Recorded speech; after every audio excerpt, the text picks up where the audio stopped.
know how it goes. It was way too expensive, way too big. How was I going to get it home? Well, of course, I fell in love with it. Old glass apothecary bottles, antique nature books, glass display domes, antique photographs, manuscripts. These are sort of treasures that live in my old haberdashery cabinet here in my little cottage in the English countryside.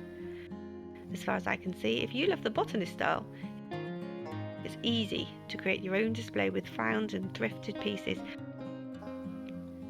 to bring some real old world style to your home.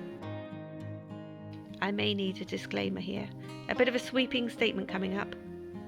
I reckon if you're English and you live in an old house, you're already probably 90% of the way to a good botany display, and with good bones like this, you're only a few steps away from a decent Halloween display too, if that's your thing. And I'm not just talking cobwebs, although a friend of ours did name our cottage Spider Central once.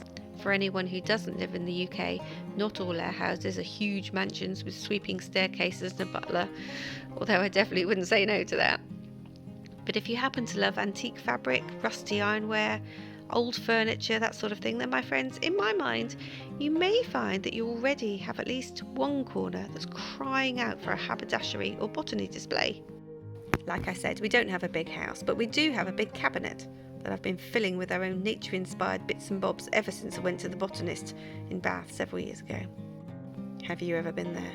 I was captivated by the decor. The whole place is bursting with antiques, antiquities, trinkets. I peered into the little cabinets that they have lining the walls, and I was just there thinking, well, I have that, and that. Oh, yes, and that. So what would you call it then? Well, I'm thinking the closest thing is a curio cabinet, maybe? It's actually an old haberdashery cabinet from an auction many years ago. At the time, we didn't have spare money. Our cottage certainly didn't have room for it, and it wasn't going to fit in the car. So, of course, I fell in love with it. Well, whatever its name, it is due a bit of a tidy out, but let's have a look anyway. So, a few books, which are mainly flora and local interest, that sort of thing. Others are just generally old, with either a cover that I fell in love with or just a title that caught me. Pretty, but none are antiques or expensive. I keep to a budget of around £4 per book for the pretty ones. There are plenty that are way more beautiful and considerably more expensive, but I try to stick to this because it stops me from buying every lovely book that I set eyes on. Lavender, Honesty, and a lovely purple one, toad flax I think it is. They're among my favourite flowers, and so after they've faded, I love to use the seeds in as many ways as possible. The lavender gives a lovely smell to the cupboard, obviously, as do the cloves and other things like that. The flower seeds in these bottles are all from my garden, my mum's garden, and my mum-in-law's garden. To be fair, it's my mum-in-law that supplies me with most of them. She's brilliant at drying them out and keeping them. She has patience for that little bit. Except, of course, the gorgeous blue boxes, which are from a French pharmacy and were expensive little things from a market in Bath. At least, I hope they're the real McCoy. And speaking of Bath, if you ever go, try to check out at least one of the Georgian and Regency exhibitions, or the museums. Quite a choice, including Jane Austen Centre, Bridgerton in Bath, Mary Shelley Museum, and if you go at the right time, look up their eerie Halloween events. But I warn you, they're not for everyone, so check out the details before you book up. So, back here in Cornwall, the little pieces of skull were found in the garden. This has been their home since they were found many months ago. They're just so interesting, don't you think? Really quite beautiful when you look at them. Now, I couldn't help feeling that this needs something a little bit different. But what? Well, I bid on something at the auction that I thought might be a nice addition. And that's what prompted this whole video, to be truthful. But I didn't actually read the description very well or look at the dimensions. I know, stupid thing to do, but hey, if I only had a brain. The box is still in the car, so I'm not entirely sure what I've come home with yet or if it's suitable. I need to go via a slippery when wet path through the garden to where we parked the car, and it's raining hard. Well, this is Cornwall in autumn, you know. And anyway, I need to make some room on the shelves first, so we'll see if we can do that now. If we're going for that old botany look, we're going to need some greenery. But for obvious reasons, real plants aren't going to work in here, are they? So my solution? Well, years ago I bought some small fake plants. Yeah, less said about those the better. I tried painting them to take away their solid colour, and although this has worked on other fake greenery that I use at Christmas, it didn't work here. I thought I'd pull them apart and stick them in corners as though they were sort of growing out of the cracks. Nah, they were nasty little things really, and I'd like to say that I donated them, but no. Why didn't I? Oh, well, ever hopeful that I can find a miracle cure for them, I guess, but, ridiculous really, and just one other reason why my little house is so full. What can we use to get a similar botany look? Well, I was thinking of adding moss and twigs instead, and again, these are just bits that I've collected from my garden this summer. Okay, the box from the car. Now, like I said earlier, I won the bid on something that I hoped would fit in the shelf. Box is big. So I'm hoping they have other bits in here as well. I usually forget what I've bought by the time I picked it up, so here's hoping. Ah, yes, of course, that's what I forgot. It's not often that I come home from any sort of sale without a few old books. One day I'd love some of those shelves, the lovely ones that go over a doorway and then down the sides, but I don't have anywhere like that in my little cottage at the minute. When you're buying a bundle, though, it's always a bit of a gamble, isn't it? There are a couple of photos, but you can't really see the condition properly before you buy them, and the spines could be good, but the front's, really faded, or vice versa. So I was hoping for 2 or 3 nice-ish ones in here. Okay, so not bad. What do you think? I'll sit on the shelf quite nicely. That's exactly what I was hoping for.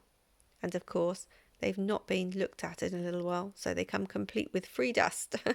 I need to use a small painting brush on them and then hoover the edges probably. They don't feel damp or anything, so that's fine. Ta-da! There they are, look, a little set of scales just tucked into the bottom of the box. Exactly what I was hoping for, so hopefully they'll just fit on the shelves really nicely. Quite a few bits in here in cases or boxes, and I like that. I like that you have to open things to find out what's inside, don't you? Oh no, look, there's a fake fern still in there. Does it look okay or really naff? Not sure. You're on borrowed time, mate. The old manuscript in here is one that I bought in a big display frame a while ago. Did you see that in my other video? Well, seriously, who could resist it? Nothing screams beautiful and old more than penmanship like this, does it? Just gorgeous, don't you think? Makes me very embarrassed to see my own scruffy writing. Look at the branch above your head, said the gnat, and there you'll find a snapdragon-fly. Its body is made of plum pudding, its wings of holly leaves, and its head is a raisin burning in brandy. What does it live on? Fermenting and mince pie, the gnat replied, and it makes a nest in the Christmas box. And then there's the butterfly, Alice went on, after she'd taken a good look at the insect with its head on fire, and she thought to herself, I wonder if that's the reason insects are so fond of flying into candles, because they want to turn into snapdragonflies. Calling at your feet, said the gnat. Alice drew her feet back in some alarm. You may observe a bread and butter fly. Its wings are thin slices of bread and butter. Its body is a crust, and its head is a lump of sugar. And what does it live on? Weak tea with cream in it, in Lewis Carroll's own words. A while ago I thought I'd found someone who supplies butterflies that have died a natural death. But no, when I did a little more research, I decided that actually I was never going to be able to buy such a thing.